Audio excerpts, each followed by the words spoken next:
मैंने एक प्रसंग सुना था। क्या सुना था कि एक बार कोई यमदूत होगा, वो यमदूत गया उनके स्वामी के पास और स्वामी के पास जाके कहने लगा क्या बतावें, दुनिया में अब बहुत लोग भगवत नाम ले रहे हैं, दुनिया में बहुत लोग भगवत चर्चा कर रहे हैं, दुनिया के अंदर अब बहुत प्रभु आपका नाम लिया जा रहा है, तो फिर अपना काम कैसे चलेगा। और जब यमदूत ने ये चिंता व्यक्त करी, यमदूत ने अपना ये समस्या का वर्णन अपने स्वामी के आगे किया और स्वामी चिंतित हो गए। जो असुर थे वो चिंतित हो गए, विचार करने लगे जो ऐसे ही चलता रहेगा तो गड़बड़ हो जाएगी, ऐसे ही चलता रहा तो बात बिगड़ेगी, तो ऐसा मैं क्या करूं कि प्रभु का संबंध उसके संग न हो और वो जीव मेरे कंट्रोल में रहे। ये चिंता जब उसको हुई तो उसने कहा कि देखो इसके लिए कुछ काम तुम्हें करना पड़ेगा। बोले क्या काम करना पड़ेगा? तो उसने फरमान जारी किया और कहा देखो ये कलिकाल है, अपना प्रभाव ज्यादा चल रहा है, तो कलिकाल में यदि प्रभु से जीव जुड़ न जाए उसके लिए क्या करना चाहिए। तो उसने कि जगत में जाओ और इतनी चीजें अपनी माया फैला के दुनिया में व्याप्त करवा दो। बोले कौन कौन सी चीजें?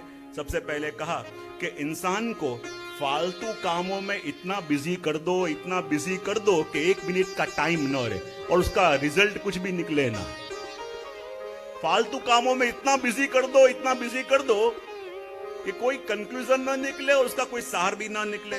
फिर दूसरा कहा कि देखो उसे दूर करना है तो दूसरी वस्तु यह है कि इतना खर्चा उससे करवाओ और देखो खर्चा पूरी करने के लिए अननेसेसरी चीजें उसे इतनी खरीदवाओ कि इतनी घर में अननेसेसरी चीजें भर देवे कि कभी पाठ की पुस्तक या माला ढूंढनी हो तो उसे कहीं मिले ना। और ऐसा ही होता है कि नहीं होता है? इतना करो फिर कुछ करने की जरूरत नहीं है, वो अपने से कभी दूर जाएगा नहीं और प्रभु से कभी जुड़ेगा नहीं।